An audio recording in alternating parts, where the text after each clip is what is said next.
ദിശ school of കൗൺസിലിങ്ങിന് കീഴിൽ നടക്കുന്ന ലേണിംഗ് ഡിസബിലിറ്റിയുടെ ഈ ഓറിയൻറ്റേഷൻ പ്രോഗ്രാമിലേക്ക് എല്ലാവർക്കും ആദ്യമായി ഹൃദ്യമായി സ്വാഗതം അരുളുകയാണ്.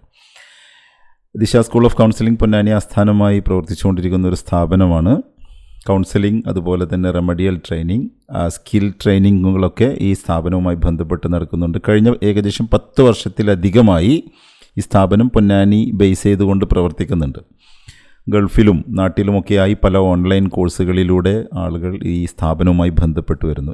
ഇന്ന് നമ്മൾ പ്രത്യേകമായി ഈ ഓറിയൻറ്റേഷൻ ക്ലാസ്സിലൂടെ പറയാൻ ആഗ്രഹിക്കുന്ന ചില കാര്യങ്ങൾ ലേണിംഗ് ഡിസബിലിറ്റി ആൻഡ് ലേണിംഗ് ഡിഫിക്കൽറ്റിയുമായി ബന്ധപ്പെട്ടതാണ്.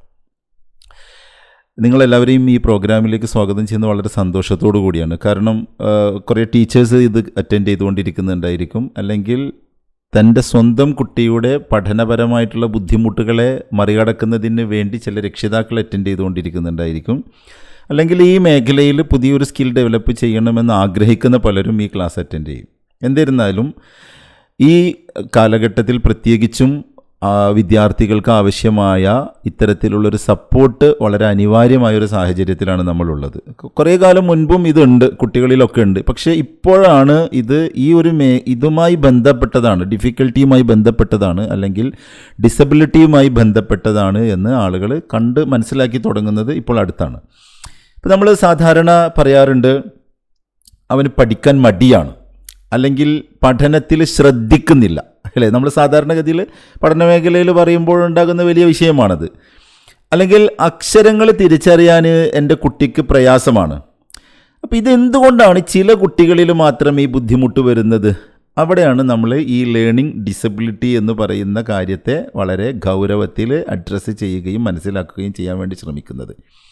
അപ്പോൾ വാട്ട് ഈസ് ലേണിംഗ് ഡിസബിലിറ്റി എന്ന് പറഞ്ഞാൽ വളരെ സിമ്പിളായിട്ട് അതിനെ പറയുകയാണെങ്കിൽ ഒരാളുടെ ബുദ്ധിശക്തിക്കോ അല്ലെങ്കിൽ ശാരീരികമായിട്ടുള്ള ആരോഗ്യത്തിനോ ഒരു തരത്തിലുള്ള കുഴപ്പം ഉണ്ടാവില്ല. കാണുന്നതിന് കുഴപ്പമില്ല, കേൾക്കുന്നതിന് കുഴപ്പമില്ല, തലച്ചോറ് പ്രോസസ്സ് വരുന്നതിലുള്ള വേറെ കാര്യമായ പ്രശ്നങ്ങളൊന്നുമില്ല.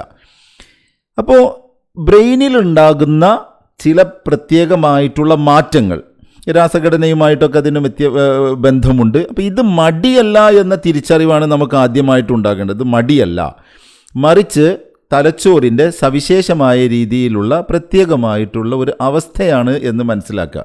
അപ്പോൾ സിംപ്ലി പറഞ്ഞാൽ ലേണിംഗ് ഡിസബിലിറ്റി ഇത്രയാണ്. നമ്മൾ കൂടുതൽ വിശദമായിട്ട് താഴോട്ട് വരുമ്പോൾ നമുക്ക് മനസ്സിലാകും. ഇനി ലേണിംഗ് ഡിഫിക്കൽറ്റി ഉണ്ട്. What is learning difficulty?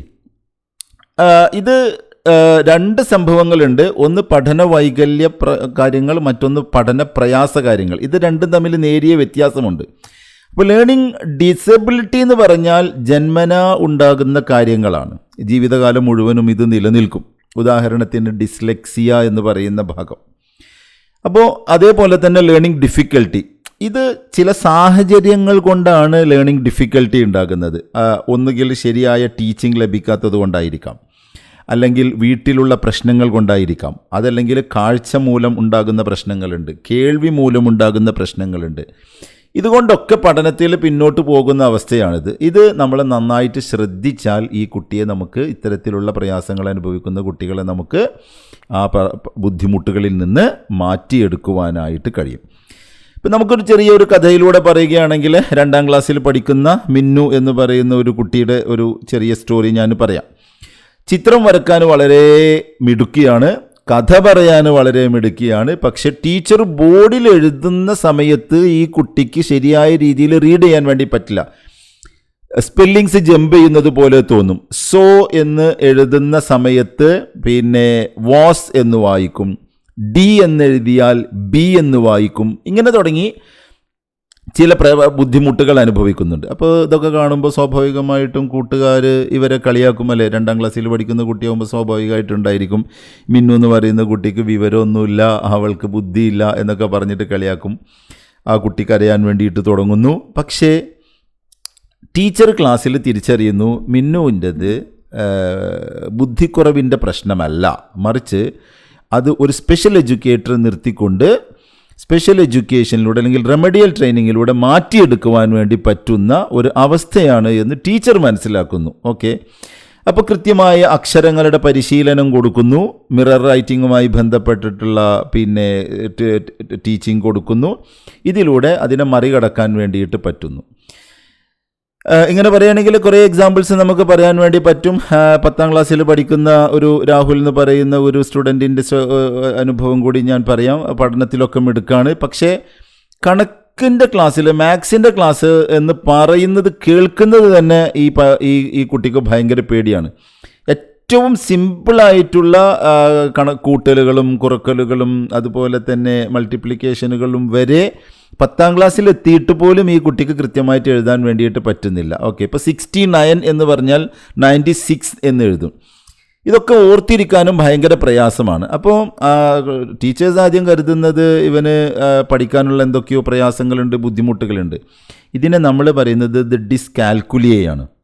അപ്പം നമ്മൾ ഇന്നത്തെ നമ്മുടെ പഠനത്തിൽ ഇതിന് പരിഹാരമുണ്ട്. ഇത് റെമഡിയൽ ട്രെയിനിങ് ഉണ്ട്. അക്ഷരങ്ങളും അക്കങ്ങളും ഒക്കെ ചിത്രീകരിക്കുന്നതിലൂടെ പഠിപ്പിക്കുന്ന മൾട്ടി സെൻസറി രീതി ഇത്തരത്തിലുള്ള കുട്ടികളിൽ പരീക്ഷിച്ച് കഴിഞ്ഞാൽ അതിനെ മാറ്റിയെടുക്കാൻ വേണ്ടി പറ്റും. ഇപ്പം നമ്മൾ ഈ ക്ലാസ്സിൽ ഡിസ്ലെക്സിയ, ഡിസ്ഗ്രാഫിയ, ഡിസ്കാൽക്കുലിയ, ഡിസ്പ്രെക്സിയ തുടങ്ങിയിട്ടുള്ള 4 പ്രധാനപ്പെട്ട കാര്യങ്ങൾ വളരെ വിശദമായിട്ട് നമുക്ക് പഠിക്കാൻ വേണ്ടി പറ്റും. അപ്പോൾ നമ്മുടെ സമൂഹത്തിൽ ഈ കുട്ടികളെപ്പോലെ ഞാൻ ഈ പറഞ്ഞ ചെറിയ 2 ഉദാഹരണങ്ങൾ പറയുകയുണ്ടായി. ഇങ്ങനെയുള്ള കുട്ടികൾ വളരെ പ്രയാസകരമായിട്ടുള്ള ബുദ്ധിമുട്ടുകൾ അനുഭവിച്ചു കൊണ്ടിരിക്കുന്ന കുട്ടികളുണ്ട്. ലക്ഷക്കണക്കിന് കുട്ടികളുണ്ട്. അവർക്ക് വേണ്ടത് യഥാർത്ഥത്തിൽ സഹതാപമല്ല, മറിച്ച് അവരുടെ പ്രശ്നം എന്താണെന്ന് മനസ്സിലാക്കാൻ കഴിയുന്ന ഒരു യഥാർത്ഥത്തിലുള്ളൊരു റെമഡിയൽ ട്രെയിനറെ അല്ലെങ്കിൽ ഒരു അധ്യാപകനെയാണ് ആവശ്യം.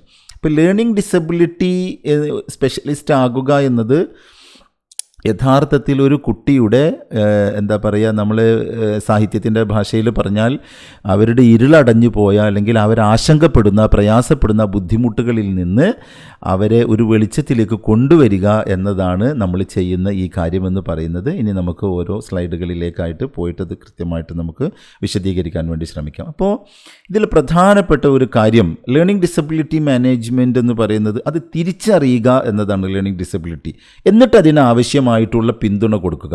ഒരു സിമ്പിളായിട്ടുള്ളൊരു എക്സാമ്പിൾ പറയാം. നമ്മളെല്ലാവരും മൊബൈൽ ഫോൺ ഉപയോഗിക്കുന്നവരാണ്. നമ്മുടെ ചിലരുടെ കയ്യിൽ ആൻഡ്രോയിഡ് ഫോണുണ്ട്, ചിലവരുടെ കയ്യിൽ iOS ഫോണാണുള്ളത്. രണ്ടും പ്രവർത്തന രീതി എന്താണ്? വ്യത്യസ്തങ്ങളായിട്ടുള്ള പ്രവർത്തന രീതിയാണ്, പക്ഷെ നല്ല പെർഫെക്റ്റ് ആയിട്ട് വർക്ക് ചെയ്യും. ഇതേപോലെ തന്നെയാണ് മനുഷ്യൻ്റെ ബ്രെയിൻ എന്ന് പറയുന്നതാണ് ഇതിൻ്റെ സിമ്പിളായിട്ട് നമ്മൾ മനസ്സിലാക്കേണ്ട ഒരു കാര്യം. ഓക്കെ, ഒന്നെന്താണ്, ഒരു തരത്തിലുള്ള പഠനമെന്ന് ഒരു ട്രഡീഷണൽ ടീച്ചിങ് എന്ന് പറഞ്ഞൊരു സാധനമുണ്ട്. Traditional teaching. ഓക്കെ, അതേപോലെ തന്നെ ഒരു സ്പെഷ്യൽ എഡ്യൂക്കേഷൻ എന്ന് പറയുന്നൊരു സംഭവമുണ്ട്. അതിനെ പറ്റിയിട്ടാണ് നമ്മൾ ട്രഡീഷണൽ ടീച്ചിങ്. ഡിസബിലിറ്റിയോ ഡിഫിക്കൽട്ടിയോ ബാധിച്ച കുട്ടിക്ക് ട്രഡീഷണൽ ടീച്ചിങ് മതിയാവില്ല. അവർക്ക് സ്പെഷ്യൽ എഡ്യൂക്കേഷനാണ്, റെമഡിയൽ ട്രെയിനിങ് ആണ് അവർക്ക് കൊടുക്കേണ്ടത്. അപ്പോൾ ഇത്തരത്തിലുള്ള കുട്ടികളുടെ ബ്രെയിന് പെട്ടെന്ന് പ്രതികരിക്കില്ല. അതാണ് നമ്മൾ മനസ്സിലാക്കേണ്ടത്. പെട്ടെന്ന് പ്രതികരിക്കുക. അവർക്ക് അവരുടെ വിവരങ്ങൾ ബ്രെയിനിലിട്ട് പ്രോസസ്സ് ചെയ്തെടുക്കുവാൻ വേറെ ഒരു കൈൻഡ് ഓഫ് രീതിയാണ് ആവശ്യം. ഇതിനെയാണ് നമ്മൾ SLD എന്ന് പറയുന്നത്, സ്പെസിഫിക് ലേണിംഗ് ഡിസോർഡർ, SLD. ഈ വേർഡ് നിങ്ങൾ മനസ്സിൽ വെക്കണം. SLD എന്ന് പറയുന്നത് എങ്ങനെയാണ്? നമുക്കൊരു കഥയിലൂടെ തന്നെ ഈ സംഭവം വിശദീകരിക്കാം. ഒരു കാട്ടിൽ ആനയുണ്ട്, കുരങ്ങുണ്ട്, മീനുണ്ട്, പക്ഷിയുണ്ട്, എല്ലാം ഉണ്ട്. ഓക്കെ, ഒരു സ്കൂൾ തുടങ്ങാൻ വേണ്ടിയിട്ട് പോവുകയാണ്. അപ്പോൾ ആദ്യമായിട്ട് തെങ്ങിൽ കയറുക എന്നതാണ് ഈ കുട്ടികൾക്ക് പഠിപ്പിക്കാൻ വേണ്ടി പോകുന്നത്. മീൻസ് കാട്ടിലെ സ്കൂളിലെ അല്ലെങ്കിൽ ഈ ഒരു പിന്നെ എഡ്യൂക്കേഷൻ തുടങ്ങാൻ വേണ്ടിയിട്ട് പോവുകയാണ്. അപ്പോൾ കുരങ്ങ് വേഗം ചാടിക്കയറി. ഓക്കെ, മീനിന് ചെയ്യാൻ വേണ്ടി പറ്റുമോ? താറാവിന് ചെയ്യാൻ വേണ്ടി പറ്റുമോ? മുയലിന് ചെയ്യാൻ വേണ്ടി പറ്റുമോ? ഇല്ല. അപ്പം കുരങ്ങ് ചാടിക്കയറി മീനിനും താറാവിനും കുരങ്ങിനും മുയലിനും ഒന്നും മരത്തിൻ്റെ മേലെ കയറാൻ വേണ്ടി പറ്റാത്തത് വിവരമില്ലാത്തത് കൊണ്ടല്ലോ. അല്ല, കാരണം അവരുടെ കഴിവ് അല്ലെങ്കിൽ അവരുടെ സ്കിൽ എന്ന് പറയുന്നത് വേറെ തരത്തിലാണ്. അതിനെ കണ്ടെത്തി ആ മേഖലയിൽ അവരെ കൂടുതൽ താല്പര്യപൂർവ്വം കൊണ്ട് നടത്തുക എന്നുള്ളതാണ്. അപ്പോൾ പഠന വൈകല്യമുള്ള കുട്ടികൾ ഇതേപോലെയാണ്. അവർക്ക് ബുദ്ധിക്കുറവല്ല ഉള്ളത്. ഇതാണ് നമ്മൾ ആദ്യം മനസ്സിലാക്കേണ്ടത്. ബുദ്ധിക്കുറവല്ല, പക്ഷെ അവരെ നമ്മൾ പരീക്ഷിക്കുന്നത് അവർക്ക് വഴങ്ങാത്ത തരത്തിലുള്ള മരം കയറ്റം പോലെയുള്ള സംഭവങ്ങളാണ് എങ്കിൽ അവർക്കത് ഒരു കാലത്തും വഴങ്ങില്ല. അപ്പോൾ അവർക്ക് വഴങ്ങുന്ന രീതിയിലുള്ള ചില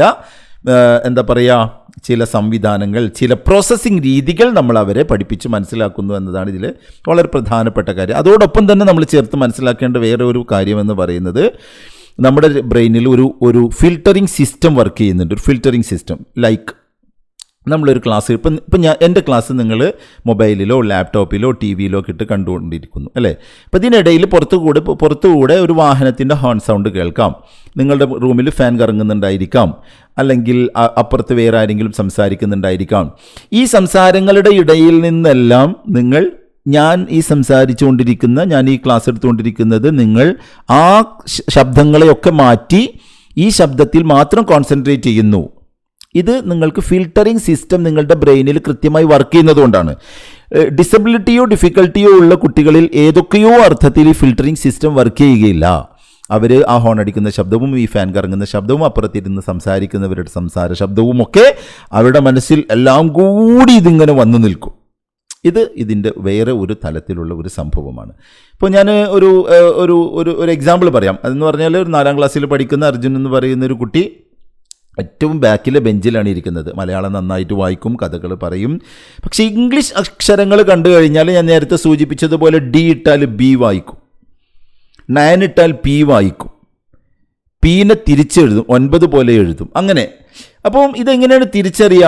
ഇത് എന്ന് പറയുന്നത്, ഇപ്പോൾ നമ്മളിപ്പോൾ ഈ പറയുന്നത് ഇത് ഡിസ്ലെക്സിയയാണ്, അതായത് വായനയിലെ വൈകല്യം. അതിനെയാണ് ഡിസ്ലെക്സിയ. നമ്മൾ ഡിസ്ലെക്സിയയും ഡിസ്ഗ്രാഫിയയും ഡിസ്കാൽക്കുലിയയും ഡിസ്പ്രക്സിയയും സെപ്പറേറ്റ് നമ്മളൊരു സ്ലൈഡിൽ വിശദീകരിക്കുന്നുണ്ട്. ആ സമയത്ത് ഞാൻ കൂടുതൽ പറയാം. അപ്പോൾ ഇവിടെ എന്ത് സപ്പോർട്ടാണ് വേണ്ടത്? അവനെ ആ കുട്ടിയെ ശിക്ഷിക്കുന്നതിന് പകരം, ഗുണദോഷിക്കുന്നതിന് പകരം ശബ്ദങ്ങൾ കേൾപ്പിക്കുക എന്നതാണ്. മണലിൽ എഴുതിപ്പിക്കുക, ശബ്ദങ്ങൾ കേൾപ്പിക്കുക, ഫോണിക് ശബ്ദങ്ങൾ എന്താ പറയുക,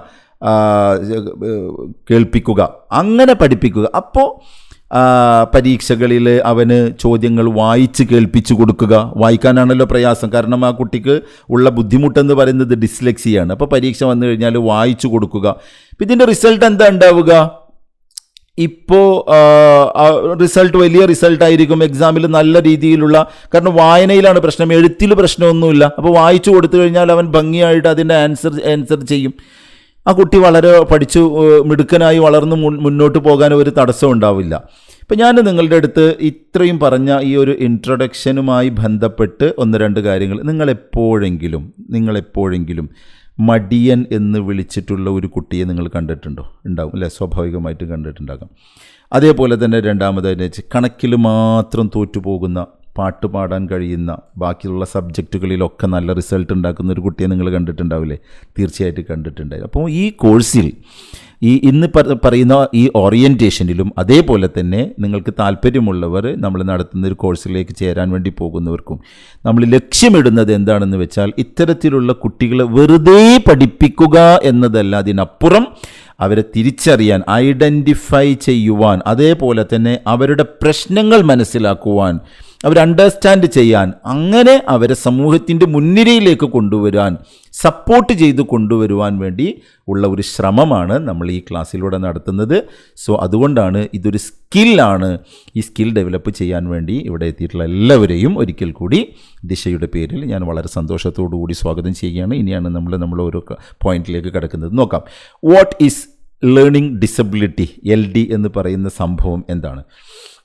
ഇത് വിശദീകരിക്കുമ്പോൾ വളരെ ലളിതമായിട്ട് ഞാൻ കാര്യങ്ങൾ പറയാം. ഇത് ഒരു കുട്ടിയുടെ ബ്രെയിന് വിവരങ്ങൾ റിസീവ് ചെയ്യുക, അതായത് വിവരങ്ങൾ സ്വീകരിക്കുക, അത് പ്രോസസ്സ് ചെയ്യുക എന്നല്ലേ. നമ്മൾ ഹോൺ അടിക്കുന്നു, ഹോണാണെന്ന് നമ്മൾ ഫ്രാക്ഷൻ ഓഫ് സെക്കൻഡുകൾ കൊണ്ട് നമ്മളെ ബ്രെയിന് മനസ്സിലാക്കുകയാണ്.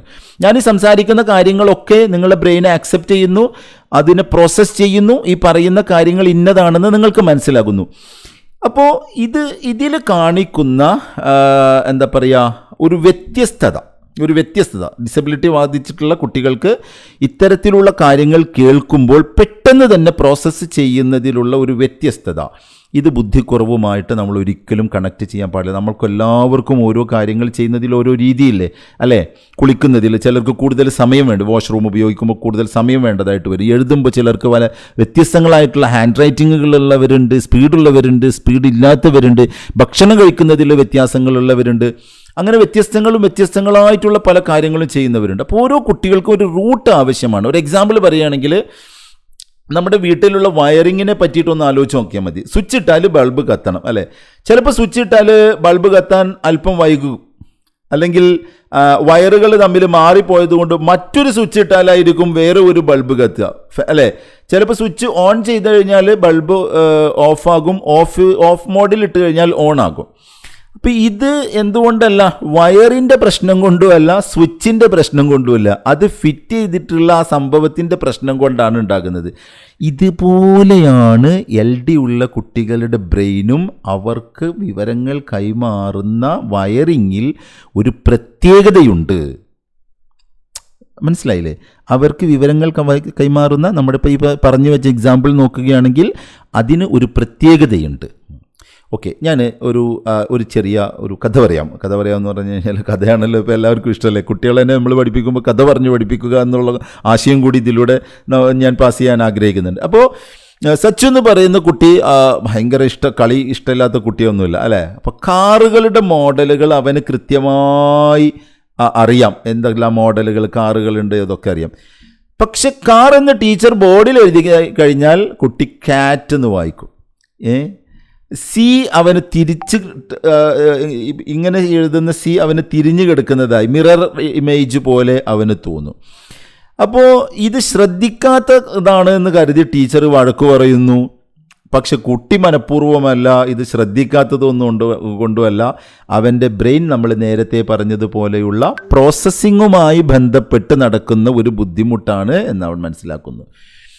അതേപോലെ തന്നെ ചില കുട്ടികളിൽ നന്നായി പാട്ടുപാടുന്ന കുട്ടികളുണ്ടാവും, നന്നായി സംസാരിക്കുന്ന കുട്ടികളുണ്ടാവും. പക്ഷെ കണക്ക് എത്തിക്കഴിഞ്ഞാൽ 5+3 കൊടുത്തു കഴിഞ്ഞാൽ 9 ആകും, ചിലപ്പോൾ 7 ആകും, ചിലപ്പോൾ 10 ആകും, ഇങ്ങനെ മാറും.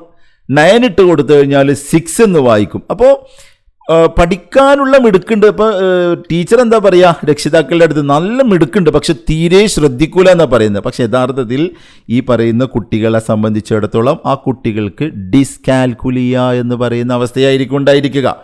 അപ്പോൾ അതിൻ്റെ അക്കങ്ങൾ, അതിൻ്റെ ക്വാണ്ടിറ്റിയെക്കുറിച്ച്, സമയത്തെക്കുറിച്ച് ഒക്കെ പഠിപ്പിച്ച് മനസ്സിലാക്കി റെമഡിയൽ ട്രെയിനിങ് കൊടുക്കുക എന്നതാണ് അതിൻ്റെ പരിഹാരം എന്ന് പറയുന്നത്. അപ്പോൾ സ്ട്രക്ചറൽ സപ്പോർട്ട് എന്ന് പറയുന്ന ഒരു സംഭവം അവിടെ കൊടുക്കണം.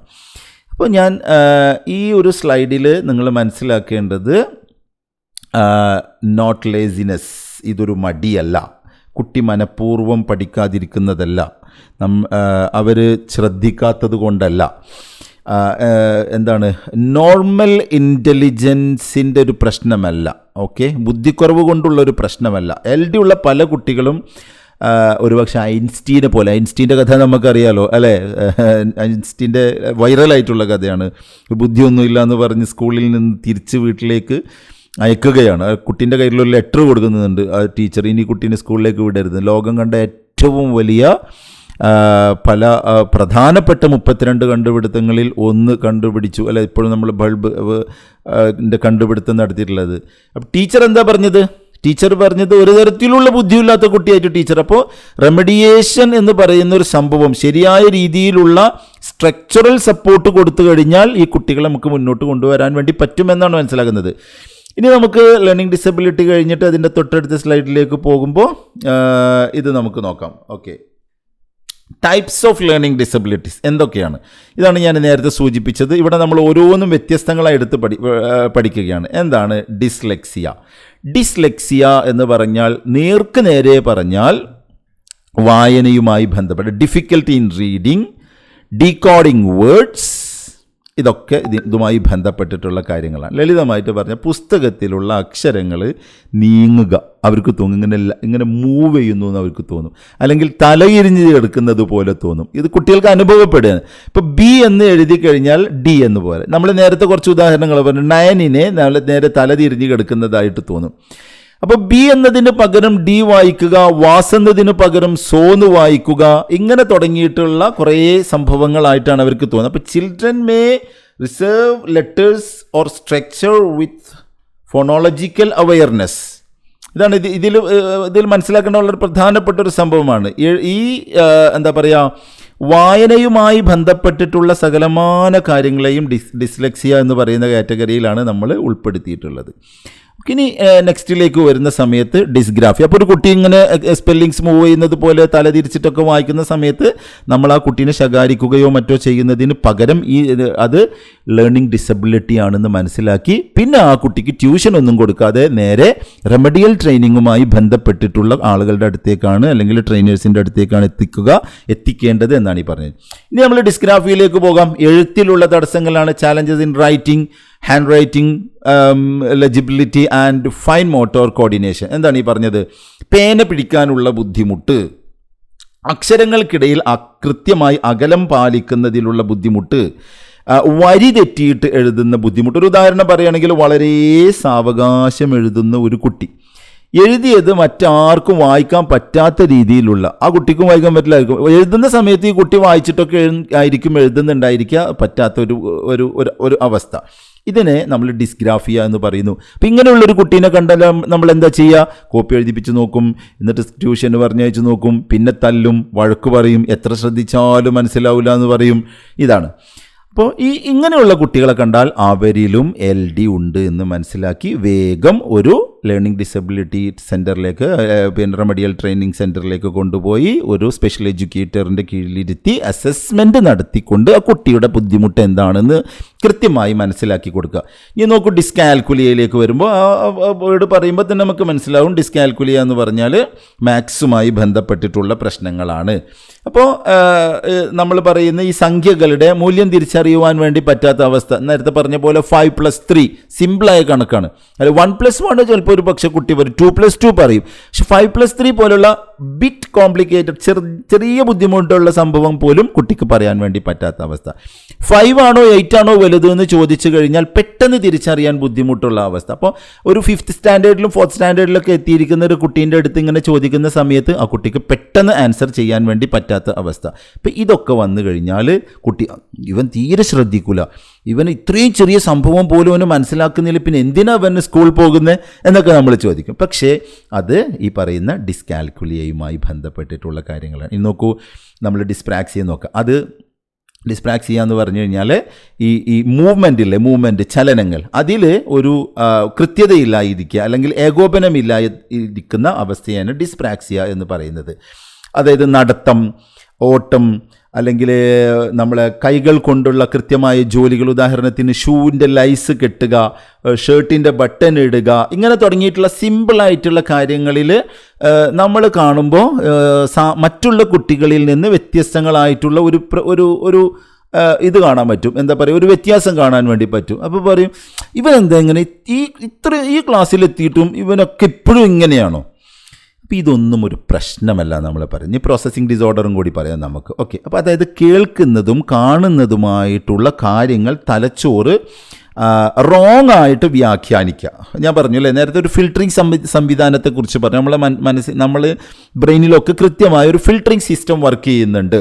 ആ ഫിൽറ്ററിങ് സിസ്റ്റം ഇമ്മീഡിയറ്റ് ആയിട്ട് ക്യാച്ച് ചെയ്ത് ഫ്രാക്ഷൻ ഓഫ് സെക്കൻഡുകൾ കൊണ്ട് തന്നെ നമ്മൾ അതിന് വേണ്ടിയിട്ടുള്ള കാര്യങ്ങൾ, ഇപ്പം നമ്മൾ കൈ ചൂടിൽ തട്ടിക്കഴിഞ്ഞാൽ പെട്ടെന്ന് നമ്മൾ കൈ പിന്നോട്ട് വലിക്കും, ഷോക്ക് അടിച്ച് കഴിഞ്ഞാൽ പിന്നോട്ട് വലിക്കും. അത് കൃത്യമായി പ്രോസസ്സ് വർക്ക് ചെയ്യുന്നത് കൊണ്ടാണ്. ഇതുപോലെയുള്ളൊരവസ്ഥ ഇല്ലാതിരിക്കുന്നതാണ് അപ്പോൾ പ്രോസസ്സിംഗ് ഡിസോർഡറിന് കൊണ്ട് ഉദ്ദേശിക്കുന്നത്. അപ്പോൾ ഇത് നമ്മൾ ശ്രദ്ധിക്കണം. അപ്പോൾ നല്ല ബുദ്ധിയുള്ള കുട്ടികളിൽ ഡിസ്ഗ്രാഫിയ ഉള്ള കുട്ടികളുണ്ടെങ്കിൽ അവർ ആ പ്രശ്നങ്ങൾ എന്തായിരിക്കും, നോട്ട് എഴുതിയെടുക്കാൻ വല്ലാതെ കഷ്ടപ്പെടും. കുട്ടികളുടെ കൈകൾ പെട്ടെന്ന് തളരും, അക്ഷരങ്ങൾ തമ്മിൽ കയറ്റി എഴുതും, കൂട്ടിമുട്ടുന്ന തരത്തിലുള്ള എഴുത്തുകളായിരിക്കും അവർക്ക് ഉണ്ടായിരിക്കുക. അപ്പോൾ ടീച്ചർ എന്താ വിചാരിക്കുക, ഈ കുട്ടി എപ്പോഴും അലസനായിക്കൊണ്ട് തീരെ ശ്രദ്ധിക്കാണ്ടാണ് എഴുതുന്നത്. പക്ഷേ കൈകളിലെ പേശികളുണ്ടാവും, കൈകളിലെ പേശികൾ, നരമ്പുകൾ, ഇത് ഏകോപിപ്പിക്കാൻ വേണ്ടി പറ്റാത്തത് കൊണ്ടാണ് ഈ കുട്ടികളിൽ ഈ ബുദ്ധിമുട്ട് വരുന്നത് എന്ന് ഒരു ടീച്ചർ തിരിച്ചറിഞ്ഞു കഴിഞ്ഞാൽ, നമ്മെപ്പോലുള്ള റെമഡിയൽ ട്രെയിനേഴ്സിൻ്റെ അടുത്തേക്ക് വന്നു കഴിഞ്ഞാൽ അതിന് പരിഹാര മാർഗങ്ങൾ ഉണ്ട് എന്നാണ് ഈ പറയുന്നതിൻ്റെ മീനിങ് എന്ന് പറയുന്നത്. ഓക്കെ, ഇനി നമുക്ക് ഇതിൻ്റെ കോമൺ സിംറ്റംസ് എന്താണെന്ന് നോക്കാം. ഓക്കെ, പൊതുവായിട്ടുള്ള ലക്ഷണങ്ങൾ. അപ്പോൾ പഠന വൈകല്യം പുറമെ കാണാൻ വേണ്ടി പറ്റുന്ന ഒരു ശാരീരിക പ്രശ്നമല്ല. ഈ കുട്ടികൾ മറ്റു പല കാര്യങ്ങളിലും ഭയങ്കര ആക്റ്റീവായിരിക്കും. ഒരു പൊതുയിടത്തിലൊക്കെ പോയി കഴിഞ്ഞാൽ, എല്ലാ കുട്ടികളും അല്ല, പല കുട്ടികളും, അപ്പോൾ എഴുത്ത് വായനയുള്ള കുട്ടികളൊക്കെ ചിലപ്പോൾ പൊതുയിടത്തിലൊക്കെ ഭയങ്കര ആക്റ്റീവായിരിക്കും അത്തരത്തിലുള്ള കുട്ടികൾ.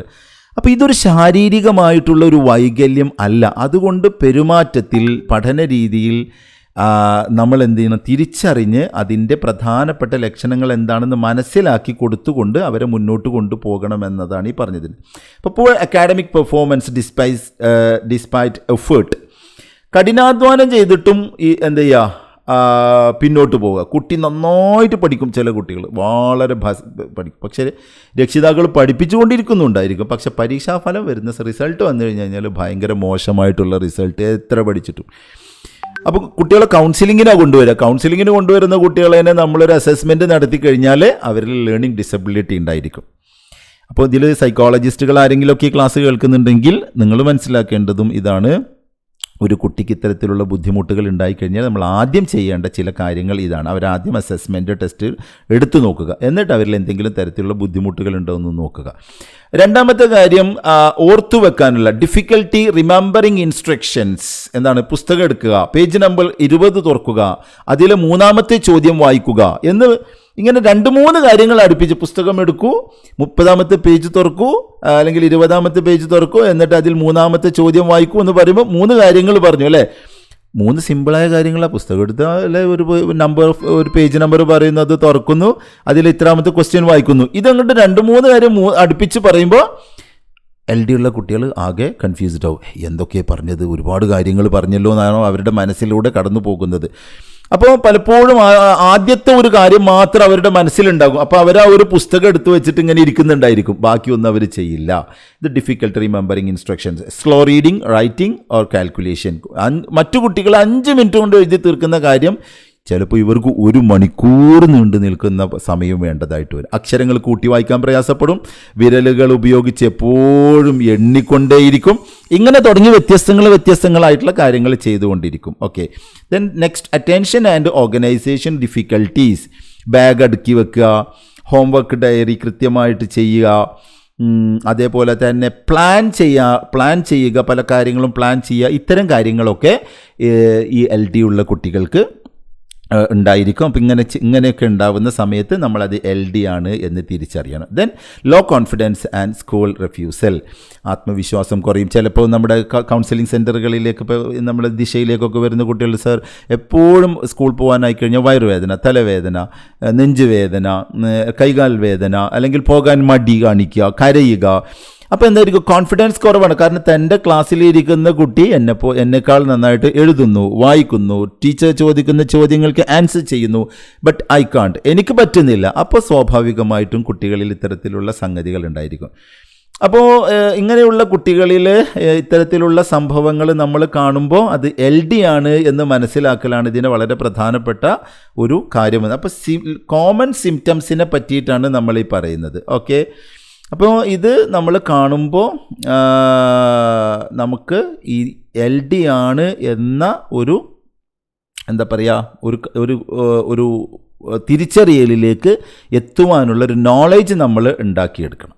ഓക്കെ, ഇനി why are learning disabilities more visible today. ഞാൻ ഇൻട്രൊഡക്ഷനിൽ നിങ്ങളുടെ അടുത്ത് പറഞ്ഞു, പണ്ടും ഈ വിഷയങ്ങളൊക്കെ ഉണ്ട്, പക്ഷെ തിരിച്ചറിയില്ല. നമ്മൾ നേരത്തെ പറഞ്ഞ പോലെ വഴക്ക് പറഞ്ഞിട്ടും തല്ലിയിട്ടും ഒക്കെ ആയിട്ട് അങ്ങനെ കാലം കഴിയും. പിന്നെ ഈ കുട്ടി അത്യാവശ്യം ഏതെങ്കിലുമൊക്കെ മേഖലയിൽ പെർഫോം ചെയ്യാൻ വേണ്ടി പറ്റുന്ന കുട്ടി അങ്ങനെ പെർഫോം ചെയ്യാതെ ഒരു സാധാരണക്കാരനായി അങ്ങനെ അങ്ങ് ജീവിതം അവസാനിച്ചു പോകും.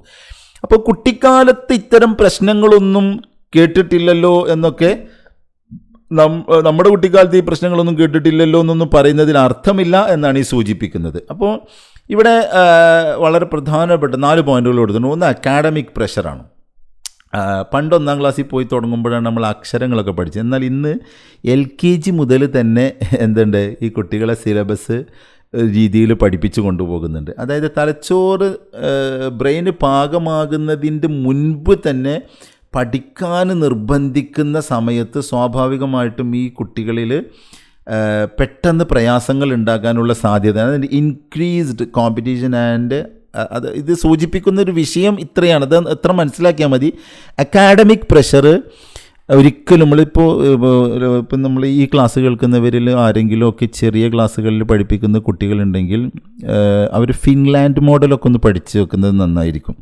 അവിടെ 7 വയസ്സിന് ശേഷമാണ് അവരുടെ കയ്യിൽ പെന്ന് കൊടുക്കുന്നത് പോലും. നമ്മളിപ്പോൾ UKG പഠിക്കുന്ന കുട്ടി എഴുതിയില്ലെങ്കിൽ പോലും അവരിൽ ഭയങ്കര പ്രയാസമാണ് രക്ഷിതാക്കൾക്കും അതുപോലെ തന്നെ ടീച്ചേഴ്സിനുമൊക്കെ.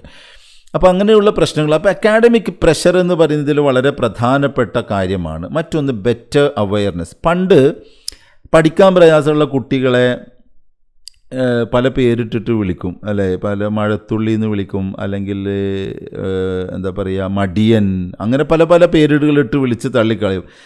അങ്ങനെ പാതി വഴിയിൽ വെച്ചിട്ട് പഠനം ഉപേക്ഷിച്ച് പോകുന്ന പലരും ഉണ്ട്. ഓക്കെ, എന്നാൽ ഇന്ന് നമ്മൾ ഈ പറഞ്ഞ ലേണിംഗ് ഡിസബിലിറ്റി എന്ന് പറയുന്ന സംഭവം മനസ്സിലാക്കി റെമഡിയൽ ട്രെയിനേഴ്സുകൾ വളർന്നു വന്നു.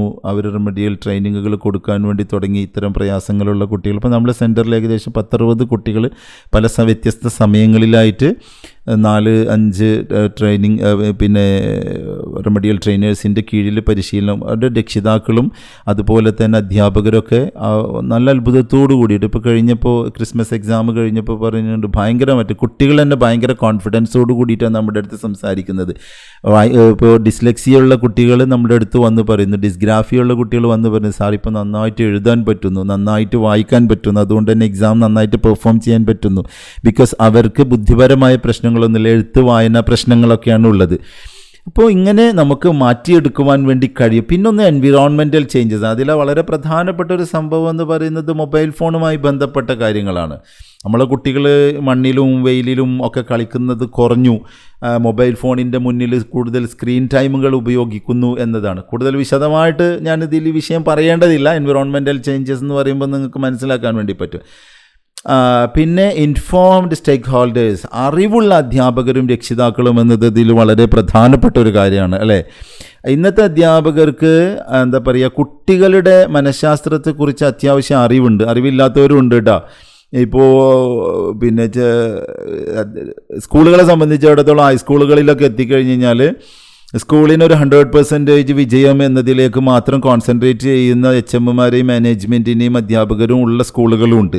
ആ സ്ക്രൈബ് എഴുതിയിട്ട് എങ്ങനെയെങ്കിലുമൊക്കെ കണ്ട് പാസ്സാക്കും. ഈ കുട്ടിയുടെ ഭാവി അവിടെ ഇരുളടഞ്ഞു പോവുകയും ചെയ്ത് അവനൊരു റെമഡിയൽ ട്രെയിനിങ് കൊടുത്താൽ ഭംഗിയായി ഈ പ്രശ്നത്തെ മറികടക്കാൻ വേണ്ടിയിട്ട് പറ്റും. പക്ഷേ അവരെന്ത് ചെയ്യില്ല, അവരതിനൊന്നും മുതിരില്ല. അങ്ങനത്തെ രക്ഷിതാക്കളും അങ്ങനത്തെ അധ്യാപകരും മാനേജ്മെൻറ്റും ഒക്കെ ഉണ്ട്. ഇനി നമുക്ക് 8 സ്പെസിഫിക് ഐഡൻറ്റിഫിക്കേഷൻ മാർക്കേഴ്സ് നോക്കാം. ഓക്കെ, പ്രായത്തിനനുസരിച്ചിട്ടുള്ള ലക്ഷണങ്ങൾ. അപ്പോൾ എല്ലാ പ്രായത്തിലും ലേണിംഗ് ഡിസബിലിറ്റി എന്ന് പറയുന്നത് ഒരേപോലെ അല്ല എന്നതാണ് ഇതിൽ വളരെ പ്രധാനപ്പെട്ട കാര്യം. കുട്ടി വളരുന്നതിനനുസരിച്ച് അവൻ്റെ എല്ലാ തരത്തിലുള്ള വെല്ലുവിളികൾ മാറിക്കൊണ്ടിരിക്കും. ഇതിനെ നമ്മൾ 3 ഘട്ടങ്ങളായി തിരിച്ചിരിക്കുകയാണ്. ഏജ് 3 to 5, 6 to 8, 9+ എന്ന് പറയുന്ന 3 കാറ്റഗറികൾ. എന്താണ് ഏജ് 3 to 5 എന്താണ്? അവിടെ appears like developmental delay in key milestone. ഇത് ഞാനൊന്ന് ചുരുക്കിയിട്ട് പറയാം. അതായത് നിറങ്ങൾ, ഷേപ്സ്, ആകൃതികൾ, അതേപോലെ തന്നെ അക്കങ്ങൾ, പിന്നെ ഇത്തരം സംഗതികൾ തിരിച്ചറിയുവാനുള്ള ബുദ്ധിമുട്ട് 3 to 5 ഉള്ളിൽ സംഭവിക്കുന്നതാണ്. ഓക്കെ, പിന്നെ മോട്ടോ സ്കിൽസ് എന്ന് പറഞ്ഞിട്ടൊരു സംഭവമുണ്ട്. മോട്ടോ സ്കിൽസ് അതായത് പെൻസിൽ പിടിക്കുക, ഫൈൻ മോട്ടോർ സ്കിൽ എന്നാ പറയുക. പെൻസിൽ പിടിക്കുക, ബ്ലോക്കുകൾ അടുക്കി വെക്കുക, ഇതിൻ്റെ പ്രയാസം, അതിൻ്റെ മോട്ടോർ സ്കില്ലാണ് എന്നാണ് നമ്മൾ പറയുക. ഫോർ എക്സാമ്പിൾ പറയുകയാണെങ്കിൽ എല്ലാ കുട്ടികളും സർക്കിൾ വരക്കുന്ന സമയത്ത് ഈ കുട്ടി അതിന് കഴിയാതെ പേന പിടിക്കാൻ ഇങ്ങനെ ബുദ്ധിമുട്ടും. ബാക്കിയുള്ളവർക്ക് സർക്കിൾ വരക്കാൻ തുടങ്ങിയിട്ട്, പക്ഷേ ഈ കുട്ടി എന്താകും, പേന പിടിക്കാനുള്ള ബുദ്ധിമുട്ട് ഇങ്ങനെ അനുഭവിച്ചു കൊണ്ടേയിരിക്കും. ഇനി 6 മുതൽ 8 വയസ്സ് വരെയുള്ള കുട്ടികളുടെ ഇത് നോക്കുക. അത് നോക്കുമ്പോൾ അവർക്ക് വായിക്കുവാനും persistent reading and writing errors despite instruction എന്ന് പറഞ്ഞു കഴിഞ്ഞാൽ അക്ഷരങ്ങൾ തെറ്റിച്ച് വായിക്കുക, എഴുതാൻ മടി കാണിക്കുക, ഇത്തരം സംഗതികൾ 6 മുതൽ 8 വയസ്സ് വരെയുള്ള കുട്ടികൾ. ഓക്കെ, ഇത് നമ്മൾ ഏജ് സ്പെസിഫിക്കേഷനെ പറ്റിയിട്ടാണ് പറയുന്നത് കേട്ടോ. പിന്നെ മാത്സിലേക്ക് വരുമ്പം ചെറിയ തരത്തിലുള്ള കണക്ക് കൂട്ടലുകളും കുറക്കലുകളും പോലും ചെയ്യാൻ പറ്റാതെ വരിക. പിന്നെ അവരുടെ പെർഫോമൻസിൽ, പെരുമാറ്റത്തിൽ വായിക്കാൻ ആവശ്യപ്പെടുമ്പോൾ ഒന്നുകിൽ ഒഴിഞ്ഞു മാറും, അല്ലെങ്കിൽ അവർ കരയും, അല്ലെങ്കിൽ അവർ ഭയങ്കര മൂകമായിട്ടിരിക്കും. അപ്പോൾ ഇതുമായി ബന്ധപ്പെട്ടിട്ടുള്ളൊരു കാര്യമാണ്. ഇനി നമ്മൾ പിന്നെ 9 വയസ്സിന് മുകളിലുള്ള സംഭവം നോക്കുകയാണെങ്കിൽ ഇപ്പോൾ കോംപ്രിഹെൻഷൻ എന്ന് പറഞ്ഞാൽ ഗ്രഹണശേഷി എന്ന് പറയില്ലേ, അത് ഒരു പാരഗ്രാഫ് വായിച്ചു കഴിഞ്ഞാൽ അതിൽ ആശയം എന്താണെന്ന് വായിച്ചിട്ടുണ്ടാവും, പക്ഷേ അതിൽ ആശയം എന്താണെന്ന് അവർക്ക് മനസ്സിലായിട്ടുണ്ടാവില്ല. എന്താണ് ഈ പറഞ്ഞത് എന്നുള്ളതിൻ്റെ വളരെ സിമ്പിളായ കാര്യമായിരിക്കും പറഞ്ഞു പോയിട്ടുണ്ടായിരിക്കുക, പക്ഷെ അതിൽ ആശയം എന്താണെന്ന് അവർക്ക് മനസ്സിലായിട്ടുണ്ടാവില്ല. പിന്നെ സംസാരിക്കുന്ന സമയത്ത് വിക്കി സംസാരിക്കുക, വാചകങ്ങൾ പൂർത്തിയാക്കാൻ എന്താ പറയുക ഡിഫിക്കൽട്ടീസ് അനുഭവപ്പെടുക തുടങ്ങിയിട്ടുള്ള കാര്യങ്ങൾ 9 വയസ്സിൻ്റെ മേലുള്ള കുട്ടികളിൽ LD ഉണ്ടെങ്കിൽ സംഭവിക്കും. പിന്നെ പരീക്ഷയ്ക്ക് പോയി കഴിഞ്ഞ് കഴിഞ്ഞാൽ ഇപ്പം ഈ എന്താ പറയുക നമ്മൾ എസ്സേ റൈറ്റിംഗ് ഉപന്യാസ രീതി അതൊക്കെ അങ്ങനെയുള്ള ചോദ്യങ്ങൾ കണ്ടാൽ തന്നെ പേടിയാവും. അയ്യോ ഇനി എത്ര പോരെ എഴുതണം, അപ്പോൾ കൈവിരലുകൾ എന്തായി തീരും തുടങ്ങിയിട്ടുള്ള പ്രയാസങ്ങളിലേക്കായിരിക്കും അത്തരം കുട്ടികളുടെ ശ്രദ്ധ പോവുക എന്ന് പറയുന്നത്. അപ്പോൾ ഇത്തരം സംഗതികളൊക്കെ നമുക്ക് മാറ്റിയെടുക്കുവാൻ വേണ്ടി പറ്റും എന്നതാണ് ഈ റെമഡിയൽ ട്രെയിനിങ് കൊണ്ട് നമ്മൾ മനസ്സിലാക്കേണ്ടതും നമ്മൾ പഠിക്കാൻ വേണ്ടി പോകും. അപ്പോൾ എവിഡൻസ് ബേസ്ഡ് റെമഡിയൽ സ്ട്രാറ്റജി എന്താണ്? ഇൻഡിവിജ്വലൈസ്ഡ് എഡ്യൂക്കേഷൻ പ്ലാൻസ് IEP എന്ന് പറയും. അപ്പോൾ ലേണിംഗ് ഡിസബിലിറ്റി കുട്ടികളെ എങ്ങനെ സഹായിക്കാമെന്ന് വിശദീകരിക്കുന്ന എന്താ പറയുക അല്ലെങ്കിൽ മനസ്സിലാക്കുന്ന ഒരു സംഭവമാണ് ലേണിംഗ് ഡിസബിലിറ്റി എന്ന് പറയുന്നത്. അപ്പോൾ ഒരു സ്പെഷ്യൽ എഡ്യൂക്കേറ്റർ അല്ലെങ്കിൽ ഒരു റെമഡിയൽ ട്യൂട്ടർ എന്ന നിലയ്ക്ക് നമ്മൾ മനസ്സിലാക്കേണ്ട പ്രധാനപ്പെട്ട 5 കാര്യങ്ങളെ കുറിച്ചാണ് നമ്മളിപ്പോൾ ഇവിടെ പറയുന്നത്. അതിലൊന്ന് ഈ പറഞ്ഞ പോലെ ഇൻഡിവിജ്വലൈസ്ഡ് എഡ്യൂക്കേഷൻ പ്ലാൻ IEP. ഓരോ കുട്ടിയും വ്യത്യസ്തരാണ് എന്ന് തന്നെ നമ്മൾ മനസ്സിലാക്കണം. അതുകൊണ്ട് എല്ലാവർക്കും ഒരേപോലത്തെയുള്ള പാഠ്യപദ്ധതിയല്ല. അപ്പോൾ നമ്മൾ അടുത്തേക്ക് വന്ന് നമ്മൾ അസസ്മെൻ്റ് എടുക്കുന്നത് എങ്ങനെയാണെന്നൊക്കെ പഠിക്കും. അസസ്മെൻ്റ് എടുത്തു കഴിഞ്ഞാൽ ആ കുട്ടിയുടെ പ്ലാൻ അല്ല വേറൊരു കുട്ടിക്കുള്ളത്. ഇപ്പോൾ 3ാം ക്ലാസ്സിൽ എഴുതി കഴിഞ്ഞാൽ എല്ലാവർക്കും ഒരേ സിലബസാണ്, 4ാം ക്ലാസ്സിൽ എല്ലാവർക്കും ഒരേ സിലബസാണ്. പക്ഷെ അങ്ങനെയല്ല ഇവർക്ക്. ഇപ്പോൾ ഓരോ കുട്ടിക്കും വ്യത്യസ്തങ്ങളായിട്ടുള്ള പ്ലാനുകളാണ് ഉള്ളത്. അപ്പോൾ ഒരു തുന്നൽക്കാരൻ ഒരു ഉദാഹരണം പറയും. തുന്നൽക്കാരൻ ഒരു അളവെടുത്തിട്ട് വസ്ത്രം തയ്ക്കുന്നത് പോലെ എന്നൊക്കെ വേണമെങ്കിൽ പറയാം. അദ്ദേഹം ഓരോ കുട്ടിക്കും അനുയോജ്യമായ രീതിയിലുള്ള വ്യത്യസ്തങ്ങളായിട്ടുള്ള തുന്നലുകളാണല്ലോ നടത്തുക. ഇതേപോലെ തന്നെയാണ് നമ്മുടെ ഈ കാര്യം. ഓക്കെ, ഇനി മൾട്ടി സെൻസറി ടീച്ചിങ് മെത്തേഡ്സ് എന്ന് പറഞ്ഞാൽ കുട്ടികൾ കണ്ടും കേട്ടും പഠിക്കാതെ അവരുടെ ഇന്ദ്രിയങ്ങൾ കാഴ്ച, കേൾവി, സ്പർശം, ചലനം ഇതിനൊക്കെ ഉപയോഗിച്ചുകൊണ്ട് പഠിപ്പിക്കുന്ന രീതി. ഓക്കെ, അതിനെയാണ് engaging visual, auditory, kinesthetic and tactical learning channels. അങ്ങനെ കുറേ സാധനങ്ങൾ simultaneously to reinforce concept and improve retention. ഇങ്ങനെയുള്ള സംഗതികൾ വിഷ്വലായി, ഓഡിറ്ററിയായി, കിനസ്തെറ്റിക് ആയിട്ടൊക്കെ പഠിപ്പിക്കുന്ന രീതികൾ. ഉദാഹരണമായിട്ട് എന്ന അക്ഷരം പഠിപ്പിക്കുമ്പോൾ അത് ബോർഡിൽ കാണിക്കുക, വിഷ്വലൈസ് ചെയ്യുക. ഇപ്പോൾ സ്കൂളുകളിലൊക്കെ ഇപ്പോൾ പ്രൊജക്ടറുകളും TV സ്ക്രീനുകളൊക്കെ വന്നിട്ടുള്ളത് അതുകൊണ്ടാണ്. വിഷ്വലൈസ് ചെയ്ത് പഠിപ്പിക്കുക എന്ന് പറയുന്നത് കുട്ടികളുടെ മനസ്സിൽ കൂടുതൽ ആഴത്തിൽ ഇതിനെ മനസ്സിലാക്കുവാൻ വേണ്ടിയിട്ട് ഉപയോഗിക്കുന്നതാണ്. ഈ സ്കിൽ ബേസ്ഡ് റെമഡിയേഷൻ, കുട്ടിക്ക് ഏത് മേഖലയിലാണോ കഴിവ്, ഉദാഹരണത്തിന് വായന അല്ലെങ്കിൽ അക്ഷരങ്ങൾ കൂട്ടിച്ചേർക്കുക, ആ മേഖലയിലാണ് കുട്ടിക്ക് കഴിവില്ലായ്മയെങ്കിൽ അതിനെ മാത്രം ഫോക്കസ് ചെയ്ത് പരിശീലനം നൽകുന്ന രീതി. മനസ്സിലായി? ബാക്കിയൊന്നും വേണ്ട. അപ്പോൾ ഇതെങ്ങനെ മനസ്സിലാക്കും? നമ്മൾ കുട്ടീനെ അസസ്മെൻ്റ് എടുക്കാൻ പഠിപ്പിക്കുന്നു. ഞാൻ നേരത്തെ സൂചിപ്പിച്ചു, നമ്മളെ കോഴ്സിൽ അതിൻ്റെ ഡീറ്റെയിൽ ആയിട്ടുള്ള കാര്യങ്ങളുണ്ട്. അപ്പോൾ അങ്ങനെ വന്നു കഴിഞ്ഞാൽ ആ കുട്ടിക്ക് അത് മാത്രമാണ് കൊടുക്കേണ്ടത്. അപ്പോൾ അതുകൊണ്ട് റെമഡിയൽ ട്രെയിനർ എന്ന് പറയുന്നത് കുറേ കുട്ടികളുടെ കൂടെ ഒരു ടീച്ചർ ഇരിക്കില്ല, 2-3 കുട്ടികളുടെ കൂടെ ഒരു ടീച്ചർ ഇരിക്കുന്ന രീതിയാണ് നമ്മൾ പറയുന്നത്. അസിസ്റ്റീവ് ടൂൾസ് ആൻഡ് അക്കോമഡേഷൻസ്, പിന്നെ റെഗുലർ മോണിറ്ററിങ് ആൻഡ് ഫീഡ്ബാക്ക്. ഇത് രണ്ടും നമ്മൾ മനസ്സിലാക്കി വെക്കുക. അപ്പോൾ എഴുതാൻ ബുദ്ധിമുട്ടുള്ള കുട്ടിക്ക് പകരം എന്താ പറയുക, അവർക്ക് എന്ത് ചെയ്യണം, ടൈപ്പ് ചെയ്യാൻ അനുവദിക്കുക. അല്ലെങ്കിൽ പുസ്തകം വായിക്കുന്നതിന് പകരം ഓഡിയോ ബുക്കുകൾ നൽകുക. ഓഡിയോ ബുക്കുകളുണ്ടല്ലോ, പരീക്ഷകളിൽ കൂടുതൽ സമയം അനുവദിക്കുക.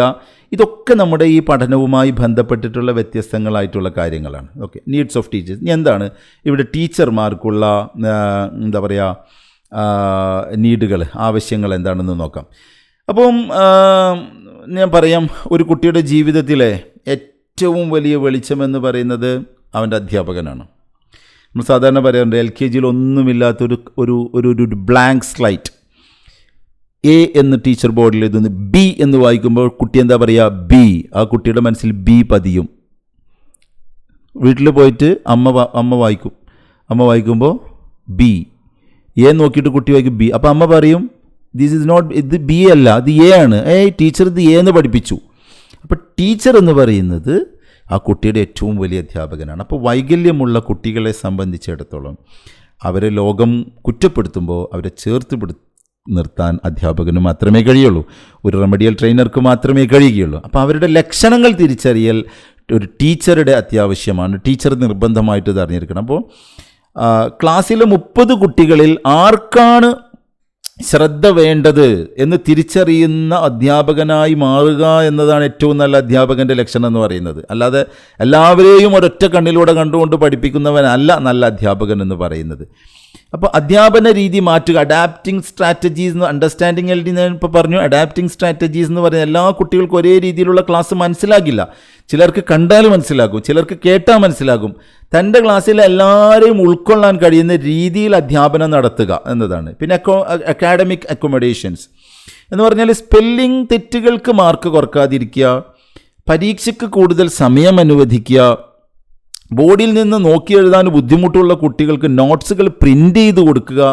ഇത്തരത്തിലുള്ള കാര്യങ്ങളാണ് അക്കാഡമിക് അക്കോമഡേഷൻസിൽ നമുക്ക് പറയാനുള്ളത്. പിന്നെ പോസിറ്റീവ് റീഇൻഫോഴ്സ്മെൻറ്റ് നിനക്ക് കഴിയില്ല എന്ന് പറയുമ്പോൾ സാരമില്ല, നമുക്ക് മറ്റൊരു രീതി പരീക്ഷിക്കാം.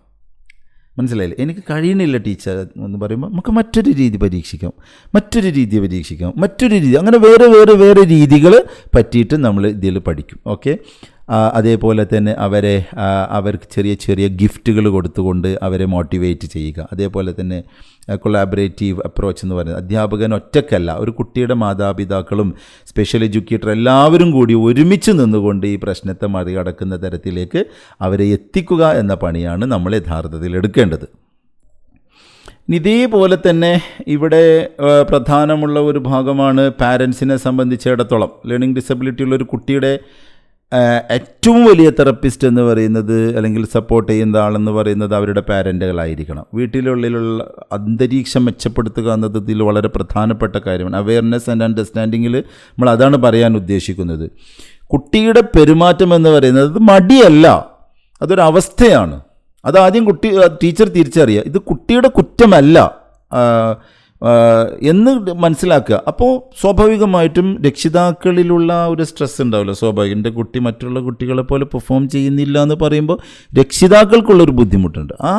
ആ പ്രയാസത്തെ നമുക്കിതിൽ മറികടക്കുവാൻ വേണ്ടി കഴിയും എന്നതാണ്. പിന്നെ പ്രഷർ ഫ്രീ സപ്പോർട്ട് കൊടുക്കുക. ഹോംവർക്ക് ചെയ്യുന്ന സമയം ഒരു യുദ്ധക്കളം പോലെ ആക്കുന്ന ചില ആളുകളുണ്ട്. ഓക്കെ, കുട്ടിക്ക് പ്രയാസമുള്ള കാര്യങ്ങൾ ചെറിയ ഭാഗങ്ങളായി തിരിച്ചു നൽകുക. അവൻ ചെയ്യട്ടെ, സാവകാശം ചെയ്യട്ടെ, പിന്നീട് പതിയെ വളരെ സ്ലോലി അവരെ നമുക്ക് ഉന്നതിയിലേക്ക് കൊണ്ടുപോയി ഇടവേളകൾ അനുവദിക്കുക എന്നുള്ളതാണ്. പിന്നെ കൺസിസ്റ്റൻ്റ് റുട്ടീനുകൾ കൊടുക്കുക. LD ഉള്ള കുട്ടികൾക്ക് കാര്യങ്ങൾ ക്രമീകരിക്കുക എന്ന് പറയുന്ന ബുദ്ധി. അതുകൊണ്ട് വീട്ടിൽ കൃത്യമായൊരു ടൈം ടേബിൾ ഉണ്ടാക്കുന്നത് അവർക്ക് നല്ല സഹായകരമായിട്ട് മാറും. ഒരേ സമയത്ത് ഭക്ഷണം കഴിക്കുക, ഒരേ സമയത്ത് പഠിക്കാനിരിക്കുക, ഉറങ്ങാൻ കിടക്കുക തുടങ്ങിയിട്ടുള്ള കാര്യങ്ങളിലൊക്കെ ശ്രദ്ധിക്കുക. പിന്നെ ഇമോഷണൽ എൻകറേജ്മെൻറ്റ് എന്ന് പറയുന്നാൽ പ്രോത്സാഹനം നൽകുക. എന്ത് ചെറിയ സംഗതികൾക്കും സമ്മാനങ്ങൾ കൊടുക്കുക, അപ്രീഷിയേറ്റ് ചെയ്യുക തുടങ്ങിയിട്ടുള്ള കാര്യങ്ങളിലൊക്കെ ശ്രദ്ധിക്കുക. അവർക്ക് കുറേ കഴിവുകൾ, ചിത്രം വരക്കാനായിരിക്കാം, പാട്ട് പാടാനായിരിക്കാം, കായികപരമായിട്ടുള്ള കാര്യങ്ങളിലായിരിക്കാം, അതിനൊക്കെ അവരെ മോട്ടിവേറ്റ് ചെയ്തുകൊണ്ടിരിക്കുക. പിന്നെ പ്രൊഫഷണൽ കൊളാബറേഷൻ. ഇതിനോടൊപ്പം തന്നെ എക്സ്പേർട്ടുകളായിട്ട്, ഇപ്പം നിങ്ങളൊക്കെ എക്സ്പേർട്ടുകളാകാൻ വേണ്ടി പോകും. ഈ കോഴ്സ് നിങ്ങൾ പഠിച്ചു കഴിഞ്ഞാൽ നിങ്ങൾ എക്സ്പേർട്സുകളായി. അപ്പോൾ അതിന് അങ്ങനെയുള്ളവരുമായിട്ട് ഇവരെ ബന്ധപ്പെടുത്തുക. അപ്പോൾ ടീച്ചർമാരും തെറപ്പിസ്റ്റ് എന്ന് പറയുന്നത് നമ്മൾ സ്പെഷ്യൽ എഡ്യൂക്കേറ്റേഴ്സ് അതുപോലെയുള്ളവരുമായിട്ട് ഇവരെ കൂടുതൽ എന്ത് ചെയ്യുക, മിങ്കിൾ ചെയ്യിപ്പിക്കുക. ഇപ്പോൾ പഠിക്കാൻ നല്ല മടിയുള്ള ഒരു കുട്ടിയുമായി ബന്ധപ്പെട്ട ഒരു കാര്യം പറയുകയാണെങ്കിൽ, അവൻ്റെ അമ്മ ഒരു ചാർട്ടൊക്കെ ഉണ്ടാക്കി, ഓക്കെ, കൃത്യസമയത്ത് പഠിക്കാനിരുന്നാൽ ഒരു സ്റ്റാർ കൊടുക്കും. ഒരു സ്റ്റാർ, സിമ്പിളായിട്ട് ഒരു സ്റ്റാർ കൊടുക്കും. അപ്പോൾ 5 സ്റ്റാർ ആയി കഴിഞ്ഞാൽ അവന് ഇഷ്ടമുള്ള ഒരു കളിപ്പാട്ടം കൊടുക്കും, അല്ല ടോയ്സ്, അല്ലെങ്കിൽ അവന് ഇഷ്ടമുള്ളൊരു ഭക്ഷണം ഉണ്ടാക്കി കൊടുക്കും. ഇങ്ങനെയുള്ള ചെറിയ കുഞ്ഞു പ്രോത്സാഹനങ്ങൾ കൊടുക്കുക. അതേപോലെ തന്നെ ഇതൊക്കെ തന്നെ ഇത്തരത്തിലുള്ള സംഭവങ്ങളൊക്കെ വലിയ കാര്യമായിട്ട് എടുക്കുക. നമ്മളെ സംബന്ധിച്ചിടത്തോളം ചെറുതായിരിക്കും, പക്ഷേ അവരെ സംബന്ധിച്ചിടത്തോളം വളരെ വലിയ സംഭവമായിരിക്കും. ഇനി psychological students should study SLD. എന്തുകൊണ്ട് സൈക്കോളജി പഠിക്കുന്ന കുട്ടികൾ ഈ സിസ്റ്റമാറ്റിക് ലേണിംഗ് ഡിസബിലിറ്റി പഠിക്കുന്നത് നന്നായിരിക്കും എന്നുകൂടിയാണ് നമ്മളിവിടെ പറയുന്നത്. സൈക്കോളജി കഴിഞ്ഞവരെ സംബന്ധിച്ചിടത്തോളം യഥാർത്ഥത്തിൽ അവർക്കൊരു ഓപ്പണിംഗ് കിട്ടുക എന്ന് പറയുന്നത് ഭയങ്കര ബുദ്ധിമുട്ടാണ്. ഒരു ക്ലയൻറ്റിനെ കിട്ടുക, അവരുമായിട്ട് ഇത് ചെയ്യുക. അവരിത് പഠിച്ചു കഴിഞ്ഞാൽ ഉള്ള ഗുണം എന്താണെന്ന് വെച്ച് കഴിഞ്ഞാൽ, ഈ കുറേ ഒരു സർവീസ് എന്ന നിലക്ക് കുട്ടികളെ ഇമ്പ്രൂവ് ചെയ്യിപ്പിക്കാൻ വേണ്ടിയിട്ട് പറ്റും. അതോടൊപ്പം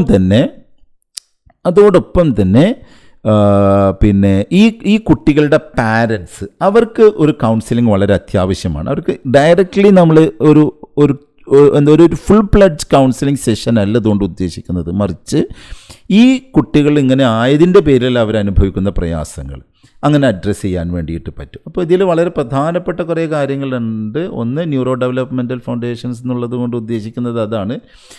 സൈക്കോളജിയിൽ നമ്മൾ ഈ പറയുന്ന ബ്രെയിനിനെ കുറിച്ച് പഠിക്കുന്നുണ്ടെങ്കിലും SLD പഠിക്കുമ്പോൾ നമ്മുടെ ബ്രെയിനിലെ വയറിംഗ് എങ്ങനെയാണ് വായനയെയും എഴുത്തിനെയും ബാധിക്കുന്നത് എന്ന് നമുക്ക് കുറച്ചുകൂടി ഡെപ്തായിട്ട് മനസ്സിലാക്കാൻ, ഡീപ്പായിട്ട് ആഴത്തിൽ മനസ്സിലാക്കാൻ വേണ്ടിയിട്ട് പറ്റും. അപ്പം അതുപോലെ ബ്രെയിനിൻ്റെ ഘടന, അതിൻ്റെ പഠനം, ഇതൊക്കെ നമുക്ക് മനസ്സിലാക്കാൻ വേണ്ടിയിട്ട് പറ്റും. പിന്നെ അസസ്മെൻറ്റും ഐഡൻറ്റിഫിക്കേഷൻ സ്കില്ലുകളും വർദ്ധിപ്പിക്കുക. ഒരു കുട്ടിക്ക് എന്താണ് പ്രശ്നമെന്ന് വളരെ ശാസ്ത്രീയമായിട്ട് കണ്ടെത്തുവാൻ, ഡയഗ്നോസ് ചെയ്യുവാൻ ഈ കോഴ്സ് നമുക്ക് ഉപകാരപ്പെടും. അതേപോലെ തന്നെ IQ ടെസ്റ്റുകളും മറ്റ് സൈക്കോളജിക്കൽ ടൂളുകളൊക്കെ ഉപയോഗിച്ച് ഒരു കുട്ടിയുടെ യഥാർത്ഥ അവസ്ഥ എന്താണ് എന്ന് നമുക്ക് തിരിച്ചറിയാൻ വേണ്ടി പറ്റും. അതേപോലെ തന്നെ ഡിസൈനിങ് ഇൻ്റർവെൻഷൻ പ്ലാൻസ്, ഒരു പ്രശ്നം കണ്ടെത്തൽ മാത്രമല്ല, അതിന് പരിഹാരം നൽകുന്ന ഒരു ക്ലിനിക്കൽ നോളജ് എന്ന് പറയില്ല, ക്ലിനിക്കൽ നോളജ് എന്ന് പറയുന്നത് ഇതിലൂടെ നമുക്ക് കണ്ടെത്താൻ വേണ്ടി ഉണ്ടാക്കിയെടുക്കാൻ വേണ്ടി പറ്റും. അപ്പോൾ ഓരോ കുട്ടിയുടെയും മാനസികാവസ്ഥക്കനുസരിച്ചിട്ടുള്ള പഠന പദ്ധതികൾ ഇതിൽ നമുക്ക് ഉണ്ടാക്കിയെടുക്കാം. അതിന് IEP എന്നാണ് നമ്മൾ സൂചിപ്പിക്കാറ്. അതുപോലെ തന്നെ career opportunities in education and therapy ഇന്ന് സ്കൂളുകളിൽ, ഹോസ്പിറ്റലുകളിൽ, റീഹാബിലിറ്റേഷൻ സെൻറ്ററുകളിൽ എല്ലായിടത്തും റെമഡിയൽ ട്രെയിനേഴ്സിന് ആവശ്യമുണ്ട്. ഒരു സ്കൂൾ സൈക്കോളജിസ്റ്റ് എന്നതിന് വലിയ ഡിമാൻഡിലേക്കാണ് ഇപ്പോൾ നമ്മൾ പോയിക്കൊണ്ടിരിക്കുന്നത്. അപ്പോൾ ഒരു പ്രൊഫഷൻ ആയിട്ട് എടുക്കണമെങ്കിൽ വളരെ സാധ്യതകളുള്ള ഒരു മേഖല കൂടിയാണ് ഇതെന്ന് പറയുന്നത്. പിന്നെ making meaning full social impact ഉണ്ടല്ലോ അല്ലേ.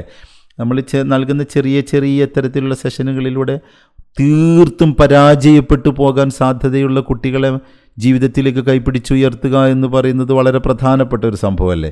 അത് സാധ്യമാകുമെന്നതാണ് ഇതിൽ നമുക്ക് മനസ്സിലാക്കാനുള്ള മറ്റൊരു കാര്യമെന്ന് പറയുന്നത്. അപ്പോൾ ഇതുവരെ നമ്മൾ നമ്മുടെ കുട്ടികളുടെ പ്രയാസങ്ങളെക്കുറിച്ചും അവർ അനുഭവിച്ചുകൊണ്ടിരിക്കുന്ന ബുദ്ധിമുട്ടുകളെക്കുറിച്ചുമൊക്കെ നമ്മൾ മനസ്സിലാക്കി. ഇനി ഈ കോഴ്സ് തിരഞ്ഞെടുത്ത് അല്ലെങ്കിൽ ഈ മേഖല തിരഞ്ഞെടുത്ത് ഇതൊരു പ്രധാനപ്പെട്ട ഭാഗമായി മുന്നോട്ട് പോകുമ്പോൾ, തിരഞ്ഞെടുത്ത് മുന്നോട്ട് പോകുമ്പോൾ നമുക്കുണ്ടാകുന്ന ബെനിഫിറ്റ്സ് എന്തൊക്കെയാണ് അതുകൂടി നമ്മൾ അറിഞ്ഞിരിക്കണമല്ലോ അല്ലേ.